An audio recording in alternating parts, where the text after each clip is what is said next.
the pride of Panchkula. सहयोगी साहिल over to you.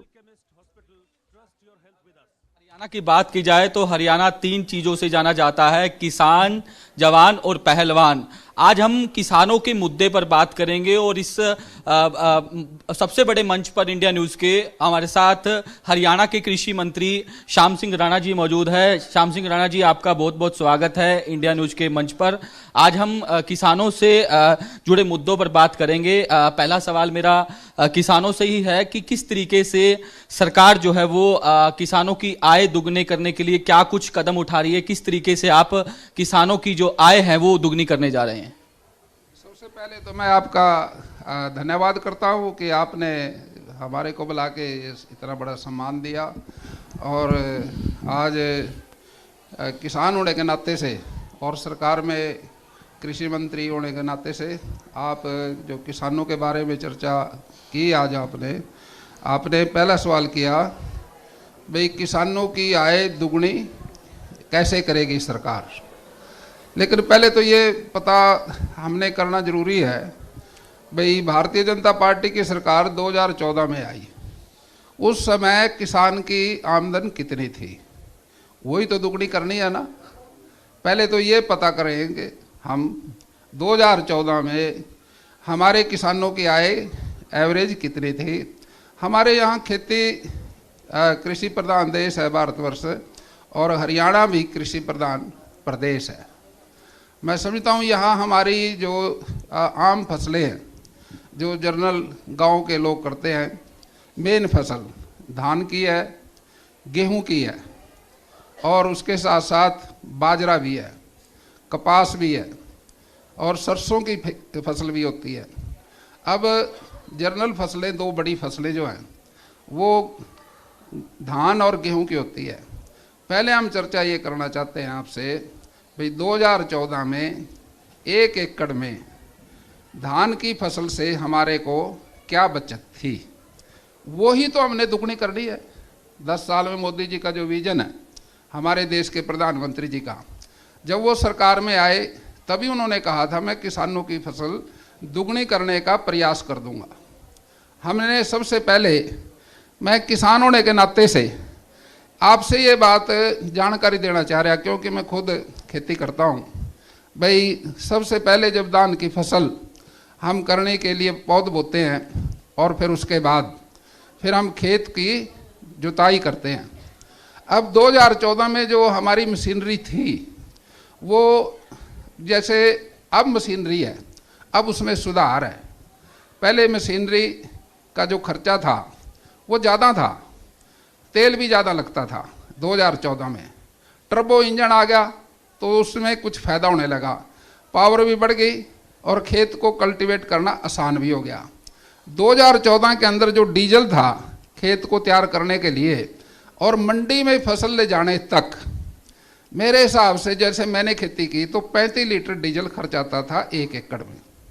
अब 35 litre diesel का जो रेट था उस समय, वो हमारे को तकरीबन 2000 के करीब पड़ता था, क्योंकि उस समय सारा खर्चा मंडी का भी लगा के 1 एकड़ की बात करता हूँ मैं, 2000 खर्चा था। और 1 कट्टा हम डीएपी डालते थे उसमें। उस समय डीएपी का रेट 1125 था, और उसके बाद 2 या 3 कट्टे यूरिया भी डालते थे हम उस समय। तो ये बनता था 750 का 1 एकड़ में। और जब उसके अंदर स्प्रे बीज था जो उसके अंदर हम डालते थे, जो 1 एकड़ उसमें आता था, तो उसकी लागत दवाई की और बीज की लागत आती थी 7000 रुपये। उस समय की बात है 2014 की। और बीज की 1000 के करीब लागत आती थी। और जब हम अपने खेत में चाहे तो हम मजदूरी करें चाहे किसी मजदूर से कराएं, तो वो 1 एकड़ की मजदूरी हमारी जो थी एवरेज 1 एकड़ में 1500 रुपये आ जाती थी। तो मैं समझता हूँ, और जब ये कटाई का टाइम आता था, हम सारी फसल पक जाती थी धान की, तो उस समय कंबाइन की या हाथ से हमारी 1200 रुपये की कटाई पे खर्चा आता था 1 एकड़ पे। और उसके बाद जो हम सारा साल मजदूर लगाते हैं या आप करते हैं, नौकर तो हम नहीं कह सकते, साजी होते थे, उनको भी हमने देना पड़ता था। 1 किले की एवरेज 2000 रुपये का तकरीबन वो खर्चा आता था हमारा। तो बिजली का बिल और मोटर की सड़ाई, ट्रांसफार्म के भी बदलना पड़ता था, कभी स्टार्टर खराब हो जाता था, कभी हमारी मोटर खराब हो जाती थी, तो वो हमारा खर्चा आता था 1 एकड़ का 1000, एकड़ का हिसाब से 1000।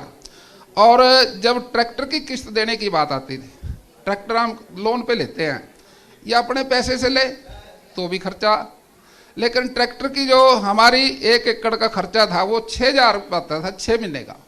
फसल हमारी 6 महीने में होती थी, किस्त आती थी उसकी, और ये कुल जो लागत थी ये 23,575 रुपये बनती थी। मैंने अपने आप खेती की, इसलिए कहता है भी ये तो हमारा हो खर्चा। अब हमारी पैदावार कितनी होती थी, हम अच्छी तरह से देख रेख करके हमारी 30 quintal, 28 quintal, 29 quintal, 31 quintal, average हम लगाते हैं 30 क्विंटल। अब खेत ज़्यादा है, किसी में 32 होगी, किसी में 28 होगी, तो एवरेज जो हमारी पड़ती थी वो 30 क्विंटल के हिसाब से पड़ती थी। और जो समय मंडी में रेट जो था सरकार का वो 1400 था। तो अब इसकी जो हमारी 42,000 की वो पैदावार हुई और 23,500 का खर्चा हुआ, ये हमारे को 18,425 रुपये की एवरेज अनुमान है कि सरकारी आंकड़ा तो नहीं है ये, मैं तो इसलिए बता रहा आपको कि मैंने खुद की है। अब ये 18,425 रुपये एक 6 महीने में धान की फसल में हमारे को बचा, और ये कहते हैं अभी ये दुगुना करना, मोदी जी का विजन था भाई इसको हम किसान की आय दुगनी करेंगे। अब 2025 आ गया, ये अभी हमने 2024 में हमारा धान बिक चुका है, अब 24 का ही लगाएंगे, क्योंकि 10 साल में आमदन दुगनी कैसी होगी। अब ये जो उसी तरह से खर्चा हमने, जिस तरह से मैंने अब आपको इसकी जानकारी दी, इसी तरह से ये खर्चा जो था 2000 की बजाय अब ये 3000 हो गया खर्चा, महंगाई होगी। और इसके साथ 1125 का जो खाद था वो 1350 का हो गया, और उस तरह से हमने जो यूरिया का खर्चा था 750 सॉरी, ये 800 हो गया, 50 रुपये बढ़ा सिर्फ इसमें, क्योंकि सब्सिडी पे आता है सारा। यही बात मैं आपसे करना चाह रहा हूं कि लगातार जिस तरीके से ओपोजिशन भी कह रहा है कि किसान घाटे का सौदा, किसानी जो है वो घाटे का सौदा होती जा रही है, दवाइयां जो है पेस्टिसाइड है वो महंगी होती जा रही है, तो ऐसे में आय जो है दुगनी करने की आप मेरी बात को पूरी सुनोगे तो फिर इसका एक चैप्टर खत्म हो जाएगा। आप ये देख लेना भी ये आमदन दुगनी हुई है कि नहीं हुई है, ये कैसे हुई है, मेरी बात पूरी तो पूरी सुन लो ना। एक मैंने आपने 14 की बात सुनाई, अब मैं 24 की बात बता रहा आपको, तो उस हिसाब से आपको अंदाजा ला लियो भाई ये आमदन कितनी हुई है। तो इसलिए 800 का तो यूरिया हुआ, और दवाई लागत बीज ये हमारा हो गया 12,000 का 1 एकड़ का, और इसी तरह से जो बीज की लागत आई वो 1500 होगी, और जो मजदूरी है, जो लुवाई है हमारी इसमें खेत की जो मजदूरी है वो 4000 होगी। मजदूरी कटाई हमारी कंबाइन से 2000 रुपये किले के हिसाब से होगी अब, और जो हमारा जो हम मेहनत करते हैं नौकर से कराएं आप करें वो 1 एकड़ का 3500 रुपये हो गया। बिजली का बिल जो है वो 1000 के बजाय 2000 हो गया, और ट्रैक्टर की किस्त 6000 के बजाय 7500 रुपये होगी, और कुल लागत आई 37,650। पहले लागत आई थी 23,575 10 साल पहले, और अब जो उपज है वो 2 क्विंटल बढ़ी है, अच्छे बीज आए हैं। अब 2 क्विंटल एवरेज लगाता हो 32 क्विंटल हुई, रेट जो है वो 2300 है। ये हमारी फसल हुई 73,600 की, और खर्चा काट के इसमें से 35,550। अब मोटी सी बात है, पहले 18,425 थी, अब 35,590। मोदी जी का विजन लगभग भारतीय जनता पार्टी के प्रधानमंत्री जी ने पूरा कर दिया। मैं किसान होने के नाते से बात कर रहा हूं। लेकिन विपक्ष कह रहा है कि जो तय मूल्य किए गए हैं वो उस पर जो है वो दाम नहीं मिल रहे। जो किसान जो है वो अगर फसल लेके जाता है नमी की मात्रा बताकर जो है वो उसका पैसा काट लिया जाता है। इस तरीके के आरोप भी जो है वो लगातार लगते हैं। सरकार वादा तो कर रही है कि एमएसपी पर खरीदेंगे, लेकिन एमएसपी पर खरीदी जो है वो फसलें नहीं जा रही है। देखिए ये समस्या सारी सरकारों में थी, जब कांग्रेस की सरकार थी जब भी ये समस्या थी, भारतीय जनता पार्टी की सरकार है तब भी थी। लेकिन उससे पहले जब हम पूर्व में खेती करते थे, जब हाथ से कटती थी हमारी धान, वो उसकी पूड़ी बनती थी, सूख जाती थी, और हम खुद, मैं अपने बाइला ट्रैक्टर से वो जीरी मैनुअल जड़वा के हाथों से मंडी में ले जाता था। यही जो सेलर वाले थे ये कहते थे डाला खोलने से पहले राणा जी रेट आपका पूरा का पूरा है, क्योंकि वो सूखी थी। अब वो समय था जब मैनुअल से काम होता था, लेकिन जब से कंबाइन आई, कंबाइन चारों कूणे खेत के कभी एक सरे नहीं होते, और चारों कूणे एकदम साथियों नहीं पकते। कोई पेड़ की छाया में, कोई किसी की छाया में, कोई नरम रह गया, कोई सूख गया। अब उसके साथ कंबाइन तो किसी छांट के नहीं काटेगी ना सुखाएगी, वो तो एकदम काट के पैक कर देगी। अब पैक करेगी तो मंडी में जाएगी, मंडी में कहीं पेड़ के नीचे से कोई नरम दाना आया, अब वो सरकार का विजन क्या है? सरकार तो पूरा रेट देती है, जो भी आड़ती जिस सेलर को देगा वो सेलर वाला तो पैडी इसलिए खरीदेगा कि उसमें चावल निकालना है। गेहूं में समस्या नहीं है, ये गेहूं तो सीधी उसमें चली जाएगी गोदाम में, वो तो किसी तीसरी पार्टी पे नहीं जाएगी। धान एक ऐसी फसल है ये तीसरी पार्टी पे जाएगी और उसमें चावल निकालने के लिए उसको देंगे। मंडी में जिस वजन से उसने खरीद ली, 1 क्विंटल खरीदी उदाहरण के तौर से, 67 किलो उसको चावल देना पड़ेगा, लगभग थोड़ा कम ज्यादा करके। अब 67 किलो 1 क्विंटल में से चावल निकलेगा। अब जो सेलर वाला जीरी ले गया, ऐसा तो नहीं है जाते ही चावल निकाल लेगा, उसको सुखाएगा। अगर वो ठीक उसमें नमी कम है तो उसका रेट, उसका वजन कम हो जाएगा, थोड़ा कम होगा। अगर उसमें ज्यादा नमी है तो वो सूखेगी 14 मास्टर पे, 16 मास्टर पे, 17 मास्टर पे चावल निकलेगा। अब उतना मॉइस्चर करने के लिए तो उसको सुखानी तो पड़ेगी, नहीं चावल नहीं निकलेगा। अब जितनी नमी है वो सूखेगी, सूखन जो चली गई 1 क्विंटल में से 5 किलो चली गई, 2 किलो चली गई, 3 किलो चली गई, उस जो कमा हुआ है उसका धान, उसका चावल भी उसको देना पड़ेगा। इसलिए उसकी अपनी समस्या है राइस मिलर की। वो तो गवर्नमेंट का जो तोल के आ गया उसका बॉन्ड हो गया वो देने के लिए, अगर नहीं देगा जुर्माना लगेगा।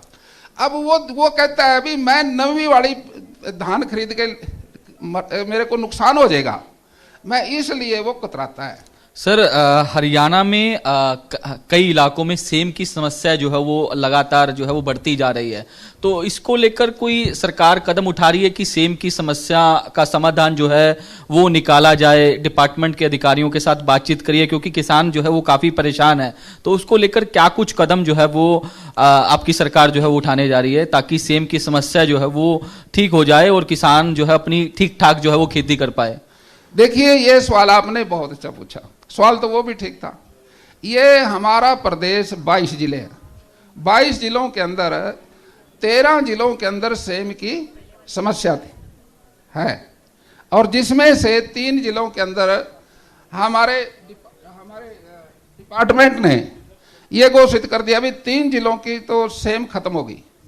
अब किस किस की खत्म हुई सेम, एक रिकॉर्ड के तौर से जब टोटल जो हमारा नमी वाला एरिया है 9,82,731 एकड़ है, ये बहुत बड़ा एरिया है। अगर ये सारा सेम मुक्त हो जाए तो यहाँ प्रोडक्शन होगी, और ये सेम खत्म करना जरूरी है। हमारी सरकार की, नायब जी की सरकार की ये प्रायोरिटी है, जल्दी से जल्दी सेम को खत्म करें। और इसके अंदर हमने जो खत्म किया फतेहाबाद, गुरुग्राम और सरसा, 3 जिले 13 जिलों में से हमने सेम मुक्त कर दिए, ये घोषणा भी कर दी। लेकिन अभी 3 जिले और हैं जिसके अंदर मेवात है, फरीदाबाद है और पलवल है।